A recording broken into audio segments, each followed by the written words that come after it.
Boa noite, estão me ouvindo bem? Esperar o professor Góes aqui ingressar na nossa live. Sejam bem-vindos.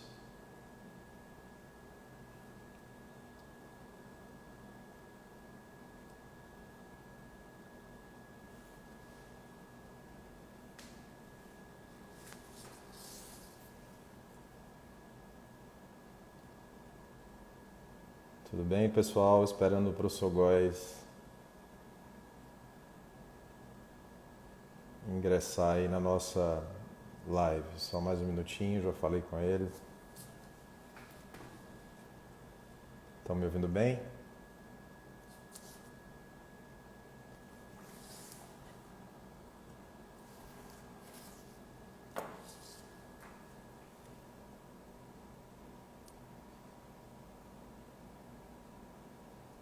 Maravilha.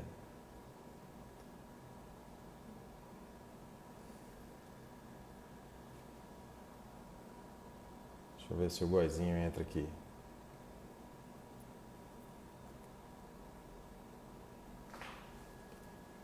Doutor Christian, obrigado.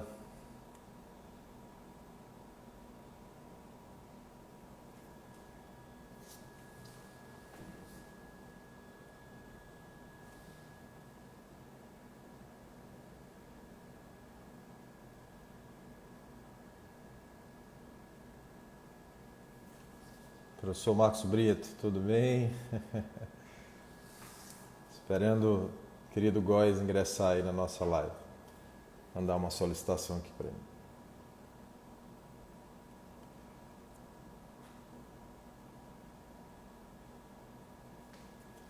Pronto. Agora vai dar certo.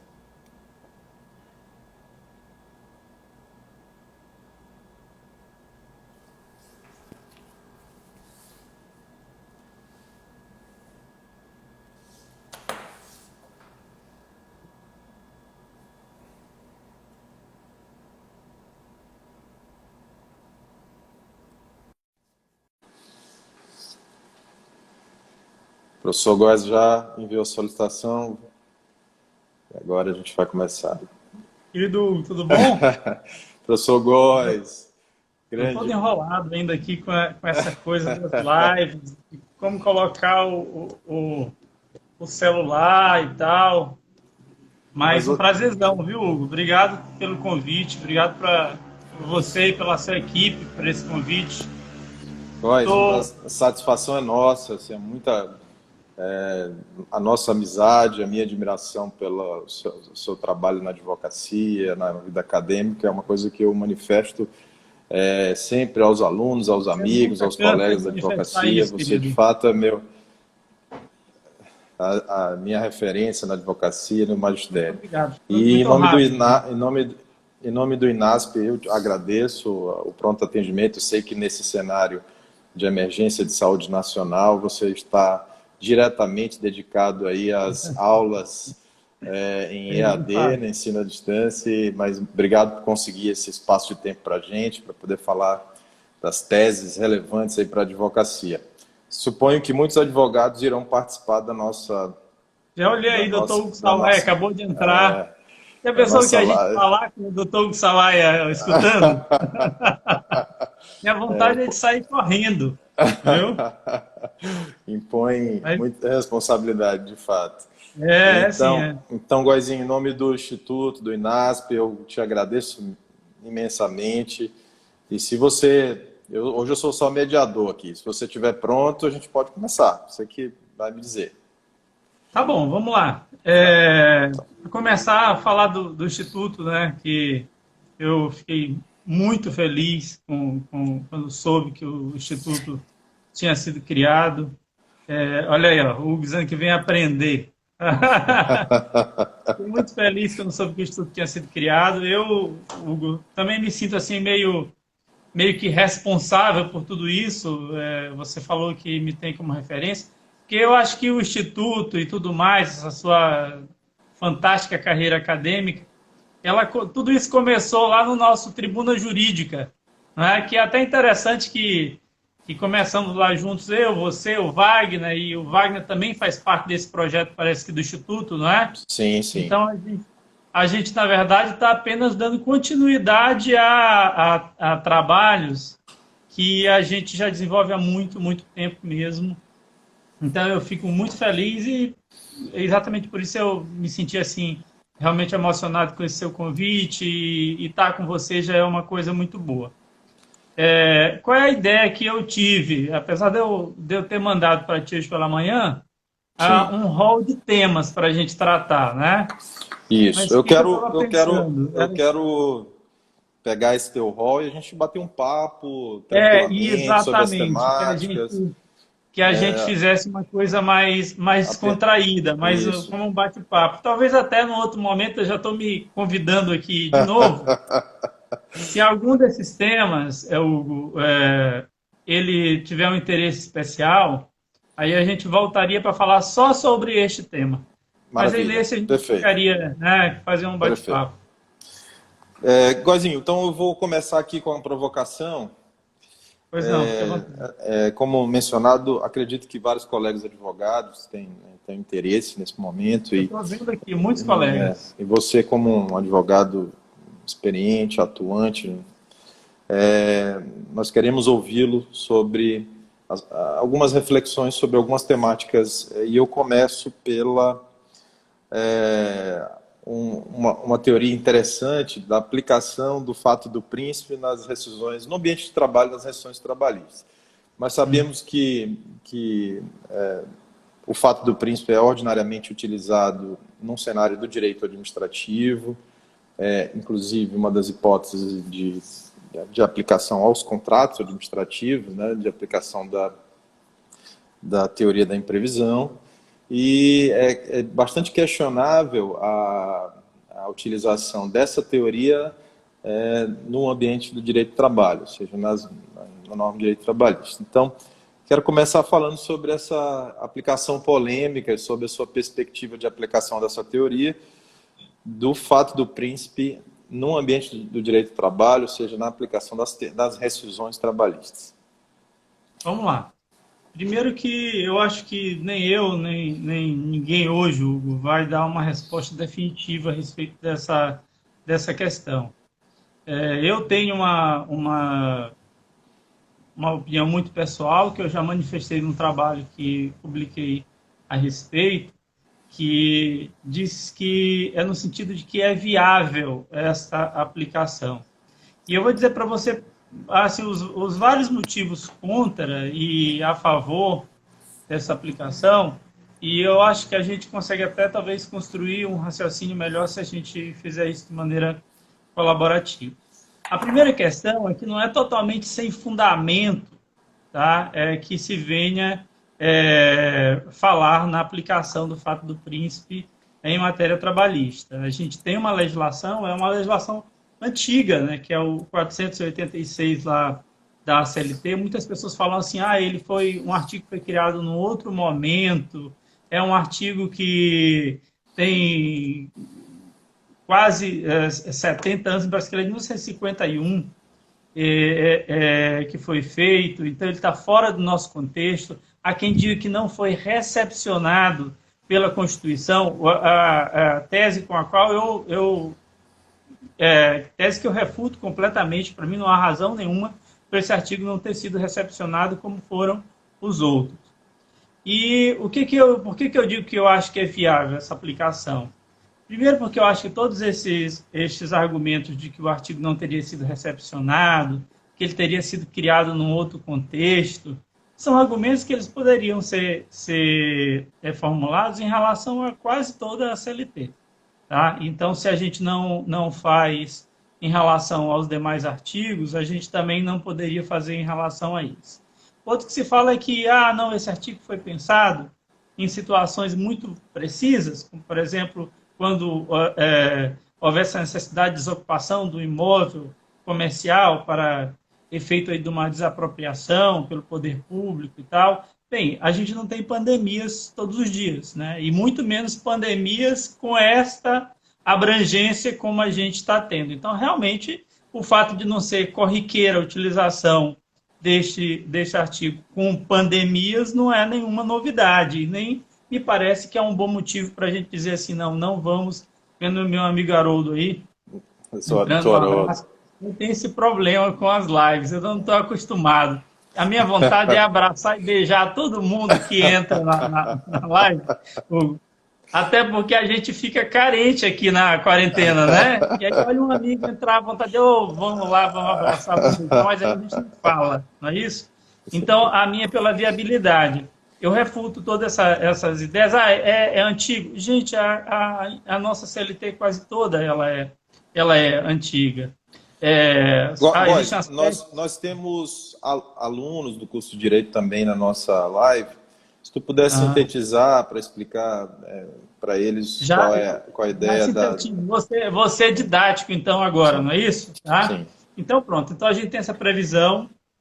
Ela está lá no 486, que ela diz a respeito da possibilidade de nós transferirmos responsabilidades de haveres rescisórios de contratos de trabalho para o poder público quando o fechamento... Olha o nosso chefe, professor Marcelo Carvalho, como é que eu posso não parar, né, para dizer oi, que bom.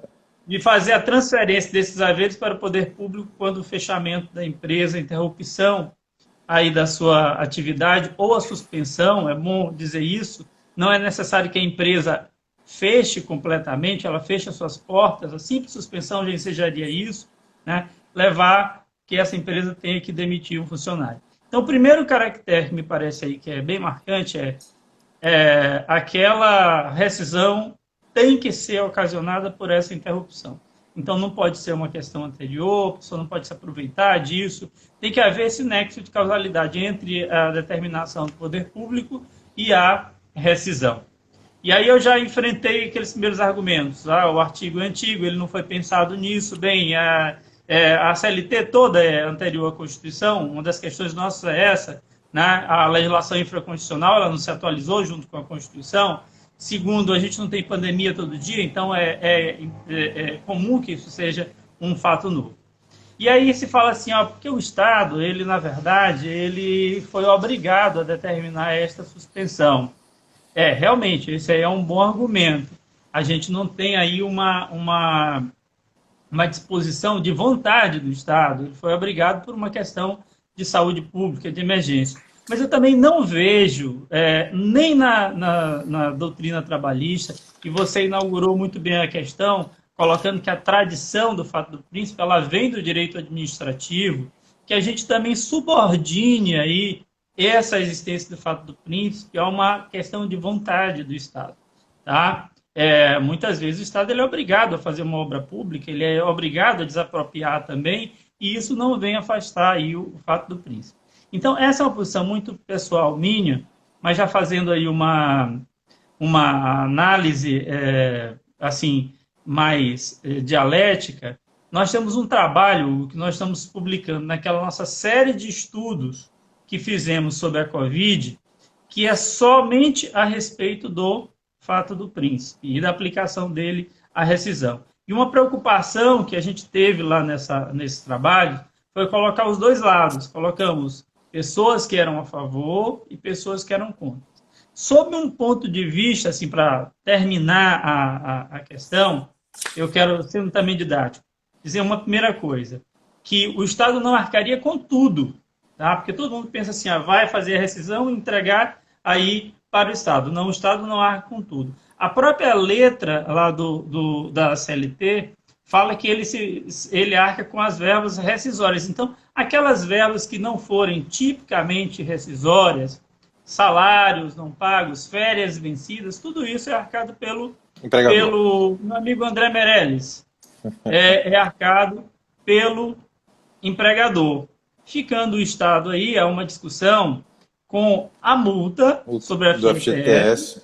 A gente tem uma discussão também se ela seria na base de 40% ou de 20%, porque realmente, se a gente tentar fazer uma análise do 486 com o 501, que fala da força maior, essa multa já seria uma multa reduzida para 20%, por força do 501, que é a força maior. Mas existe quem diga que o Estado não se beneficia dessa redução. que essa redução só beneficia o empregador caso ele venha pagar ele mesmo e não o Estado. Então, ele iria efetivamente, obrigado, meu amigo Kelvin, ele iria efetivamente contribuir com o pagamento da multa sobre o FGTS, e há quem diga que também o aviso prévio, né, indenizado. E aí, mas aí há uma polêmica também, se caberia também o pagamento sobre o aviso prévio ou não. De qualquer modo, o tema nosso hoje aqui nesse nosso bate-papo que você me disse, era possíveis teses jurídicas, não é isso? Tá? Perfeito, e aí, perfeito. então, sem querer ser conclusivo, esta é uma grande tese jurídica que nós vamos ter que nos debater agora em breve. E falando mais uma coisa, que é muito interessante, Hugo, que é a sistemática desta transferência. Porque se a gente for ler o 486, a gente vai chegar a uma conclusão que essa transferência ela não se dá de modo automático. E eu, inclusive, diga-se passagem, cheguei a conversar até com um juiz que é professor de Direito do Trabalho também sobre isso, e ele também concordou comigo, a transferência não é automática. Na verdade, caberia ao empregador não pagar. Se você ler a CLT, vai ver que é isso. Não pagar. O funcionário, o empregado, teria que ingressar na justiça em face desse não pagamento, e é como matéria de defesa que o empregador vai opor ali o fato do príncipe. Então, se a gente está falando de teses jurídicas, atentos, porque em breve vão ter que enfrentar isso nos tribunais, vão ter que enfrentar na justiça, aí está uma boa tese que eu acho que vai ter muito problema e vai ter muita questão. Maravilha, Goizinho. Ainda na seara do direito privado, vamos mudar um pouquinho do direito do trabalho, vamos para os contratos cíveis. Vamos passar pelos contratos cíveis, depois a gente fala um pouco, especificamente aí, vamos falar um pouco de imobiliário, consumidor. Então, para você que imobiliário não é muito a minha praia, viu? Mas vá. Mas a gente acaba... Se eu não souber, eu digo não sei. Tá bom? Continua. Então, vamos falar dos contratos cíveis. Que teorias você vislumbra, tanto para os contratantes poderem alegar em suas eventuais judicializações em decorrência desse cenário de crise de saúde? Sim, a gente teve uma preocupação muito grande quando a gente começou a fazer essa análise sobre os aspectos gerais da pandemia em relação aos contratos cíveis. Tá? Era preciso que a gente delimitasse bem essa diferença entre os contratos cíveis e os contratos de consumo, até porque a gente passou por um longo período, os colegas que trabalham com direito do consumidor sabem disso, é um período que eu chamo de maximalista, porque é aquele período que vai de 1991, quando o Código do Consumidor entra em vigor, até 2003, em que há ali uma utilização do Código de Defesa do Consumidor para tudo, inclusive na seara civil. A gente ingressa aí num finalismo maior, numa distinção maior a partir de 2003. A gente ainda tem resquício disso, desse diálogo necessário entre os códigos até hoje, e é claro que a primeira coisa que tem que fazer é diferenciar o que é uma coisa e o que é a outra. Tá? Tanto que a gente tem um estudo específico sobre contratos cíveis e um específico sobre contratos de consumo.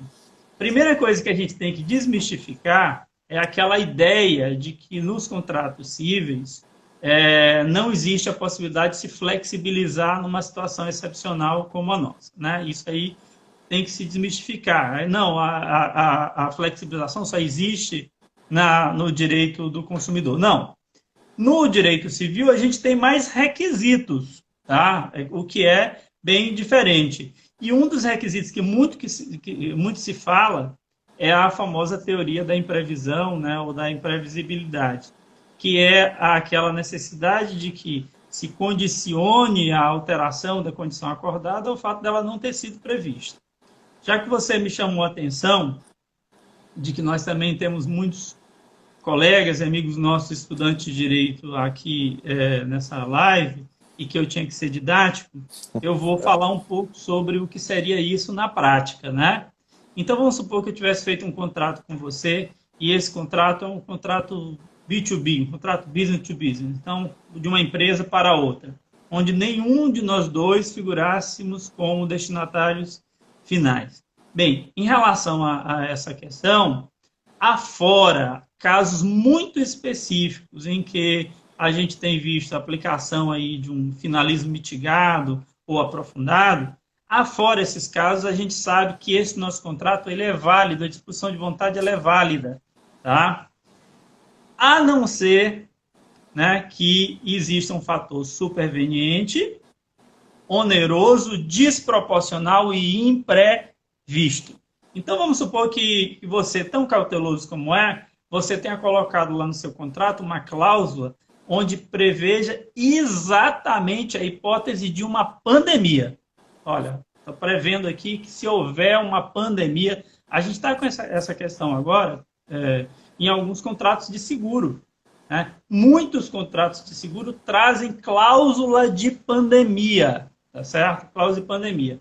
Realmente, se você for ler a estrutura do código, a previsão em cláusula contratual da pandemia pode ser uma coisa que pode vir a ser alegado, sim, pelo contratante como motivo para não flexibilizar o contrato. Tá? Isso nos contratos regidos pelo Código Civil. Agora, já pegando o gancho aqui, já fechando o raciocínio, só que, se você está no contrato de modo diverso, regido pelo Código de Defesa do Consumidor, em que uma das partes é vulnerável, em que uma das partes ela está figurando ali como destinatária final daquele produto ou serviço, o requisito da previsibilidade ele não existe, né? Não existe. Em verdade, a gente tem um norte assim bem específico sobre isso, Hugo, lá no inciso 5º do artigo 6º do Código de Defesa do Consumidor. Esse inciso 5º, ele diz lá que a revisão de cláusulas contratuais, ela vai se dar sempre que houver evento superveniente, pandemia foi superveniente em relação a quais são os contratos que a gente está analisando. Seja o seu contrato com a escola, seja o contrato com o transporte escolar, seja quase todos os contratos. Superveniente, que veio depois. Desproporcional. A desproporcionalidade é clara em quase todas essas questões.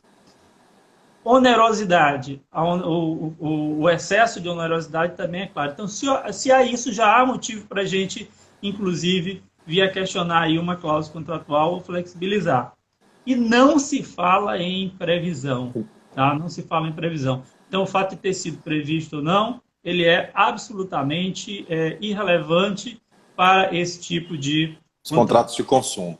Aproveitando essa observação, agora, já que... Você me permite só dar um embasamento jurídico disso que eu falei? Sim. Pode ser? Sim, claro. Posso falar? Então, até porque tem os alunos aí que podem querer anotar, né? E, por exemplo, a gente tem o 317 do Código Civil, que diz que por motivos imprevisíveis sobrevier desproporção manifesta entre o valor da prestação devida e o momento da sua execução, poderá o juiz corrigi-lo. Notem que aqui a gente está falando dentro de uma jurisdição, tá certo? Dentro de uma jurisdição. O 421A, eu acho que ele ainda é muito mais específico, Hugo. Ele diz: os contratos cíveis e empresariais presumem-se paritários e simétricos. Aquilo que eu falei para você é a mesma ideia de proporcionalidade que a gente tem lá no Código de Defesa do Consumidor. Até a presença de elementos concretos, qual é o elemento mais concreto do que uma pandemia, tá? Que justifiquem o afastamento dessa presunção. Ressalvados os regimes jurídicos previstos em leis especiais. Por isso, quando você falou lá do direito imobiliário, eu já tirei minha carta de seguro, tá? Garantindo também a revisão contratual, que deverá ocorrer de forma excepcional e limitada. Aí você me pergunta assim, Góes, qual é essa limitação, né, e essa excepcionalidade? Não tenha a mínima dúvida para mim que são aquelas que são colocadas no contrato, inclusive ligadas à previsibilidade. Tá? Eu acho que eu falei o que tinha que falar. O Christian, aproveitando aqui para interagir um pouco mais com as pessoas que estão conosco, o Dr. Christian Cavalcante está acompanhando a live. Nosso amigo querido. E aproveitando também o ensejo que tu fizeste a distinção das perspectivas dos contratos cíveis para os contratos de consumo, o Dr. Christian pergunta como fica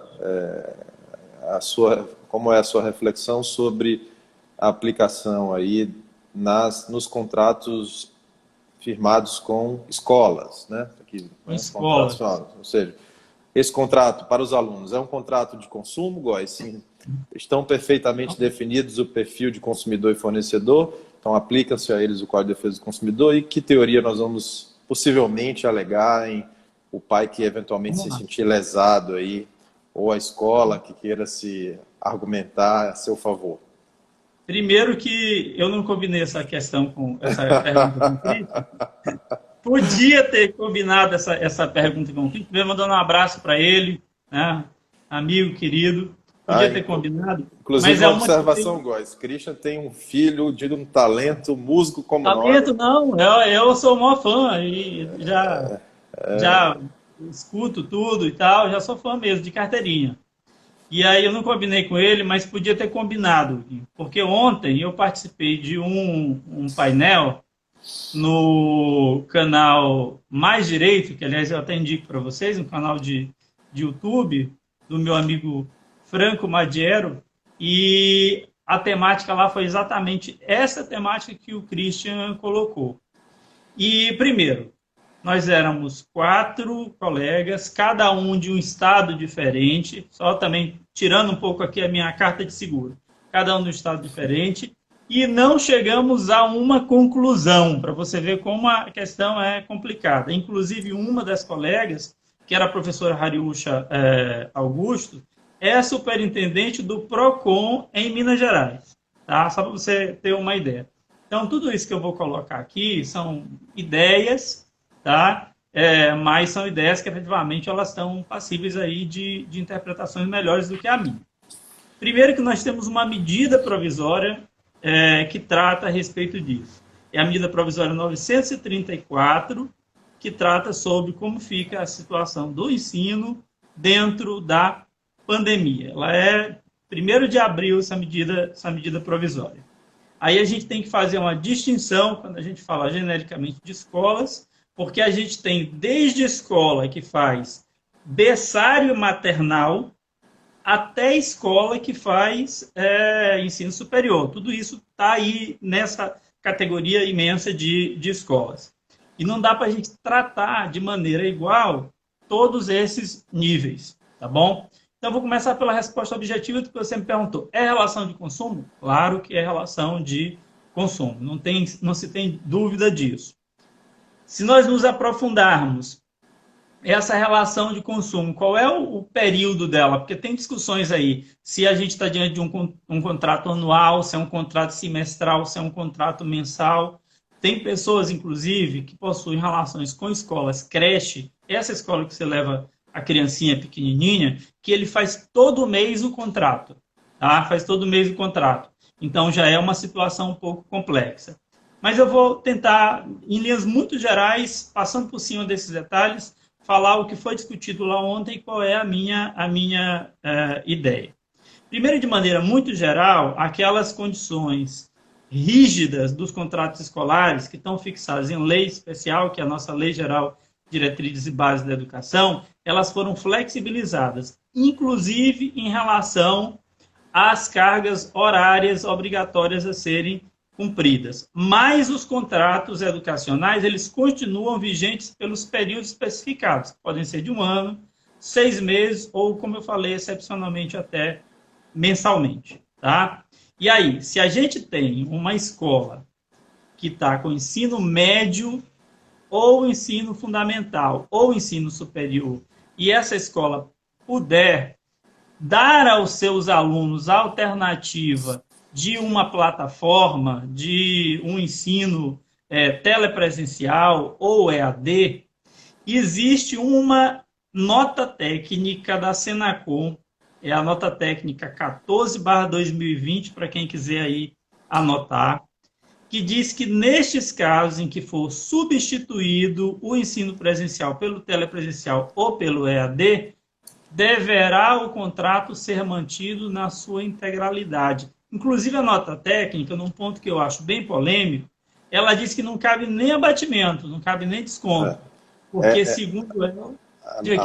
A nota técnica causou perplexidade aos órgãos de defesa do consumidor. Perplexidade, mas, sabe, os tempos que nós estamos vivendo, né, de onde veio, ela veio da Senacom, então há um alinhamento político aí né, não cabe nem desconto.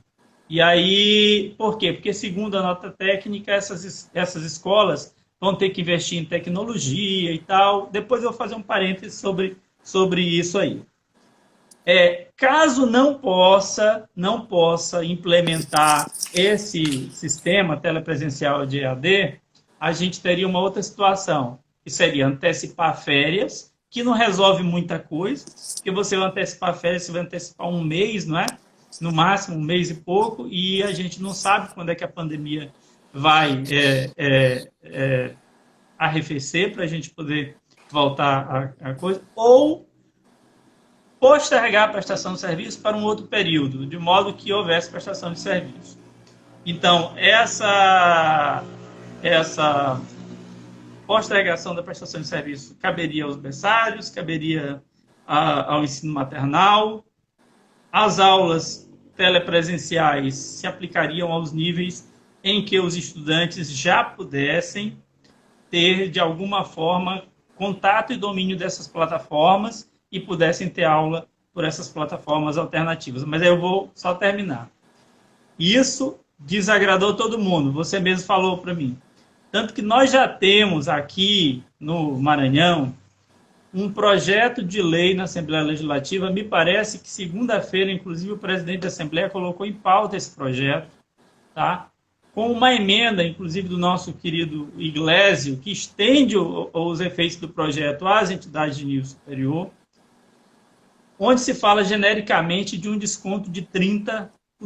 Eu também sou contra esses descontos genéricos. Eu não sou contra o abatimento, eu não sou contra a moratória no pagamento, nada disso. Mas esse desconto genérico ele acaba sendo injusto. Ele é injusto porque ele atinge tanto aquele que investiu em tecnologia quanto que não investiu, o que está dando ensino semipresencial, quando quem não está, quando na verdade a gente devia trabalhar uma casuística. O próprio presidente da Assembleia disse que o projeto de lei estava sendo colocado em pauta porque as instituições de ensino não estavam tendo boa vontade de negociar com seus alunos, que eu acho que é o que deveria ser feito. O que deveria ser feito era a negociação, tendo por base, inclusive, esse inciso 5º do artigo 6º que a gente já conversou. E eu tenho as minhas reservas, Hugo, se uma legislação estadual pode disciplinar, né? Eu sei que meu amigo Iglesias não está nos assistindo aí, mas depois eu posso falar com ele diretamente, pode disciplinar essa questão. A gente tem um precedente, porque minha cabeça não é boa para números, mas eu acho que deve ser a ação direta em constitucionalidade 1204, alguma coisa assim. É uma ação de 2009, tá? 2009, onde no Distrito Federal foi feita uma lei estadual que regulava diversos aspectos, inclusive quanto a preço das escolas lá. E essa legislação foi considerada inconstitucional porque se entendeu que ela ingressava na seara civil e a seara civil de competência exclusiva da União. Então, é uma questão bem complexa, mas eu acho que eu tentei resumir o máximo aí. Falar para ti também, o PROCON aqui do Maranhão e o Ministério Público também tem uma nota técnica. É a nota técnica número 2/2020, também orientando isso. Então, quem tiver muito interesse na questão, eu acho que tem pais aí nos assistindo e tal. Sim. Que eu me lembre, o nosso amigo Christian não tem nenhum filho pequeno, né? E nós da OAB também temos uma nota técnica que está sendo subscrita pelo Conselho Federal e todas as seccionais dos estados. E um dos motes da nota é justamente incentivar a conciliação. A conciliação, porque aí a gente entra numa casuística. Mas o que acontece, para ter a conciliação, a gente ia ter que ter transparência nos números. Exatamente. Ou seja, as instituições iam ter que pegar suas planilhas de custo e mostrar. E me parece que ninguém está querendo fazer isso, né? Mostrar quanto ganha e quanto são as suas despesas. Mas aí, sendo, né, assim, mais direto, medida provisória 934, né? A nota técnica do Senacom, que, se eu não me engano, ela é a 14/2020. A nota técnica aqui do PROCON, que essa é a número 2/2020, e a nota técnica da OAB. Se você tiver com tudo isso na mão, você está bem para resolver essa questão. Maravilha, Góes. Obrigado. Vamos agora passar para um novo ponto. Queria que você falasse aí para a gente sobre pandemia e tramitação de dos processos. Eu acho que esse é um tema muito importante para a advocacia. Bem, esse é um tema importante. Eu vou começar falando uma coisa, que eu tive o prazer de fazer lá o prefácio, quero lhe agradecer mais uma vez, do seu livro, que para mim é um dos pioneiros no trato da questão ali dos julgamentos eletrônicos e também, diga-se de passagem, um dos melhores que eu já li. E aí você, inclusive, está na ponta dessa discussão. O que eu fico pensando? Eu fico pensando, olha, eu me lembro que eu dava aula na UNDB. Meu Deus, o que é isso? Nós estamos em 2020, há 20 anos atrás. E eu dava aula de introdução à microinformática, não, alguma coisa, uma cadeira que tinha lá ligada a direito eletrônico. Tecnologia, não sei se ainda tem, eu acho que não. Mas aí, eu já falava naquela época de processo eletrônico. Nós temos 2 décadas de trato com o processo eletrônico e com a informatização de atos processuais, que são 2 coisas diferentes, tá bom? Que são 2 coisas diferentes. Aí o que ocorre? Ocorre que precisamos de 2 décadas para construir aí um edifício, como você bem fala no seu livro, ele tem uma série de fragilidades. E aí, de repente, é uma coisa interessante dessa pandemia, o que eu fico pensando, é que, fora o aspecto trágico de tudo, né, ela serviu de catalisador para muita coisa. Por exemplo, muita coisa que estava aí meio que andando aí devagarzinho, de repente teve que se acelerar e tal. E eu acho que a questão dos julgamentos com a utilização de TIs, de NTICs, é uma das questões que vai ter uma aceleração imensa agora. Inclusive, essa semana agora, nós lá no escritório já estamos com... Me parece que alguém aí, eu acho que a Rauciana está na live, que me corrija, mas parece que 5 processos nossos com julgamento virtual. Sim. Num primeiro momento, eu achei que o judiciário foi um pouco tímido em relação a isso, porque nós tínhamos ferramentas, como você sabe, temos, para fazer com que a justiça continuasse andando, tramitando, mesmo numa situação de pandemia. Mas nós somos tímidos, resolvemos parar, isso nos colocou numa situação de imensa aflição, porque nós somos advogados, e o que a gente ganha no final do mês vem desse processo, e se preservou apenas alguns trâmites muito especiais e muito urgentes. O que eu entendo, né, que é o cenário que a gente vai ter aqui para frente? Primeiro, a gente não sabe quando é que a pandemia acaba, certo? Estamos esperançosos que isso acabe logo, mas não sabemos. É o quê? É se concretizar essa, agora, prática, né, de julgamentos virtuais, se retornar ao trâmite do processo judicial eletrônico, do PJE, que a gente, afinal, não há razão nenhuma para que o PJE pare, e nós, advogados, vamos ter que definitivamente mudar o nosso paradigma de processo físico para processo informacional. Agora, me parece que é aquela situação em que não dá mais para a gente continuar pensando em processos físicos, porque me parece que até os processos que ainda continuam físicos, se a gente quiser ainda, se fala muito hoje que em setembro teremos a possibilidade de uma vacina. Então, vamos imaginar um cenário desse aí bem pessimista. Então, daqui a setembro, mesmo os processos físicos, nós não poderemos ficar com eles parados por conta da pandemia. Então, teremos que fazer o quê? Praticar atos eletrônicos nos processos físicos, e isso vai exigir, mais uma vez, o esforço dos advogados. Essa foi uma das... Hoje o presidente Thiago Dias, da OAB, fez referência a uma atuação muito firme da OAB no sentido de requerer a volta da tramitação regular dos processos virtuais, né? Dos processos, não há nenhum fundamento para você que está na OAB possa me dizer por que nós não temos essa volta imediata, já que tudo está montado. Essa é uma luta rigorosa que a OAB tem tido no sentido de que esses prazos retornem. E absolutamente justificada, porque o advogado está sofrendo, o jurisdicionado está sofrendo, e nós temos estrutura para isso, para que isso ocorra. Perfeito. Então, parabéns aí ao nosso presidente e ao OAB nessa luta aí, viu? Coisinha, assim, nossa live só pode ter 1 hora, então... E eu quero dizer uma coisa para você também. Eu fui fazer uma live com o Fabiano semana passada. Ela encerra automático. Não, no meio da live, minha bateria caiu e eu estou vendo que ela já está aqui também. Então vamos caminhar até para o encerramento. Vamos fazer uma síntese para quem não acompanhou do início.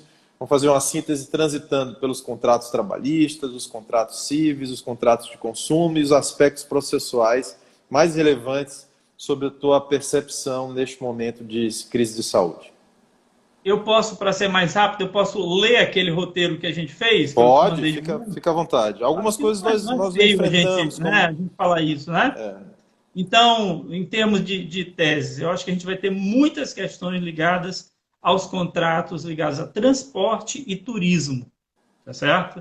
Porque são 2 setores que pararam e, infelizmente, a gente não tem a mínima perspectiva de quando esses setores vão voltar. Até porque eles são muito emocionais, Hugo. Entendeu? Quer dizer, se você está com medo, se você está angustiado, você não sai da sua casa para fazer um passeio, não é isso? Tá? Então, esses são setores que vão ser prejudicados num período de tempo, inclusive, maior do que, efetivamente, esse período de tempo assim, relativamente curto que a gente está pensando em relação aos demais. Então, a gente tem um trabalho também a respeito sobre esse setor de turismo e transporte, e existe até uma medida provisória, só para ser claro aí, a medida provisória 925/2020, a qual eu remeto todo mundo que tiver questões, né, para conhecer, e também que passe a ler aí as diretivas da ANAC e das agências de transporte. A segunda questão era a respeito da implicação das pandemias nas relações contratuais. A gente já começou a falar, né, e tal, mas faltou um aspecto que eu acho muito interessante, que é, nós também agora vamos receber serviços de pior qualidade, tá? Pior qualidade. Então, o teu supermercado que te entrega em casa, ele vai demorar mais a entregar, fazer a entrega, porque agora ele está assoberbado. Você trabalha com um plano de saúde que sempre te prestou uma excelente cobertura, mas agora ele está com o sistema de saúde quase em colapso, não vai ser tão bom. Então, nós estamos, desde março, né, 6 de março, em um regime que nós dizemos que é um regime de emergência de saúde pública internacional e calamidade pública, que vai ensejar várias questões ligadas à força maior. Mesmo raciocínio que eu aplico para o consumidor, beneficiando o consumidor, tem que ser aplicado beneficiando também o fornecedor. A gente, quando pensar agora, por exemplo, naquelas ações, desvio produtivo do consumidor, porque ele esperou não sei quanto, tá? Na ação pela má prestação do serviço, a gente tem que pensar que essa força maior, e esse caso fortuito, tem que se aplicar também em favor do fornecedor. Existe uma bilateralidade aí nisso, tá? E tem que se aplicar também em favor dele. Agora, nesse projeto de lei do regime emergencial transitório, tem se falado, inclusive, em suspender o artigo 49 do Código de Defesa do Consumidor, que é aquele que fala do prazo de reflexão e tal. Porque agora que tudo virou delivery, né? Tudo virou delivery, esse artigo 49 pode inviabilizar tudo. O exercício do arrependimento. Sim. Que é o exercício do arrependimento. Tá? Pode inviabilizar tudo. Então, assim como as regras têm que ser flexibilizadas para beneficiar os consumidores, é normal que a gente também utilize o mesmo raciocínio para aquelas pequenas deficiências de atendimento em relação aos serviços que estão sendo prestados de natureza emergencial.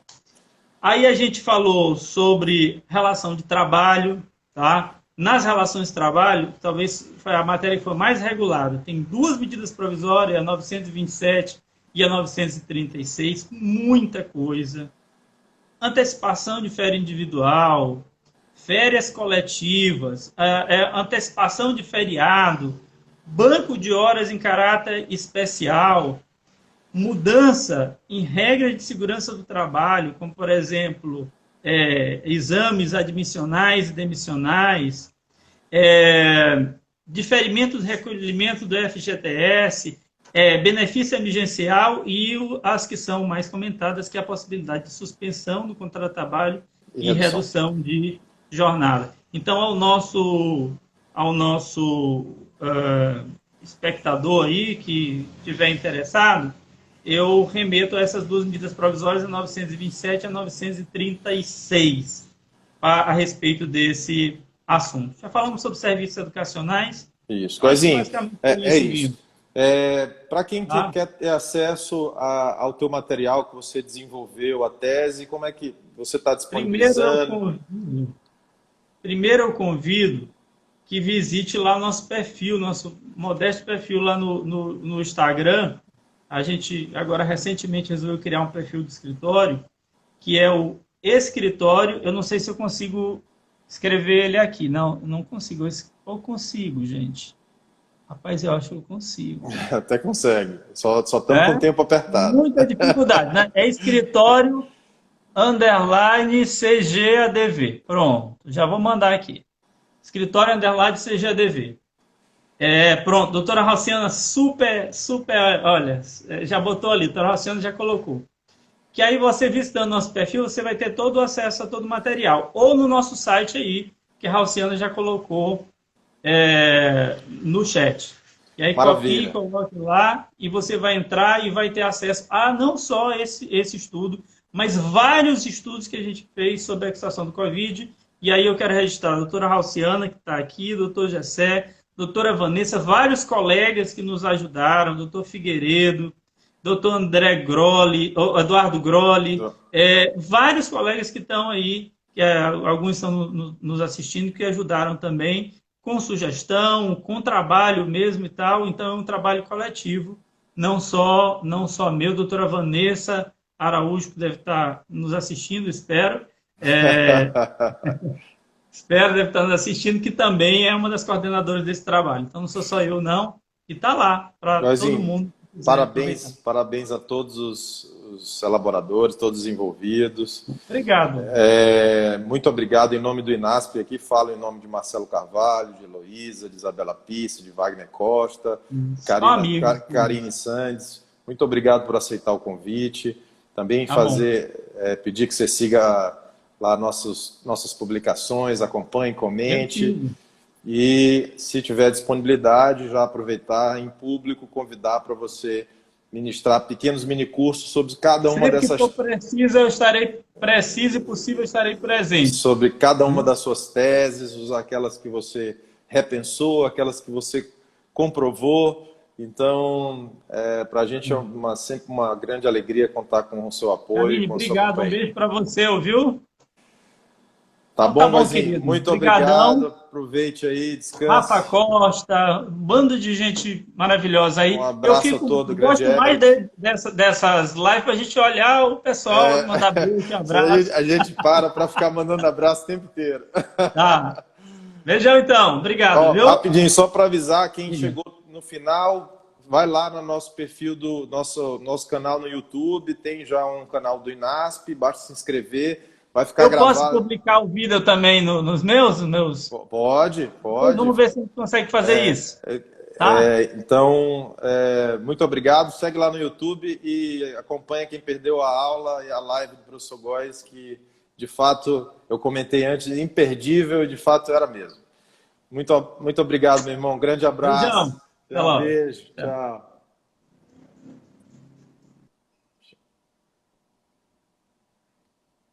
Abraço, pessoal.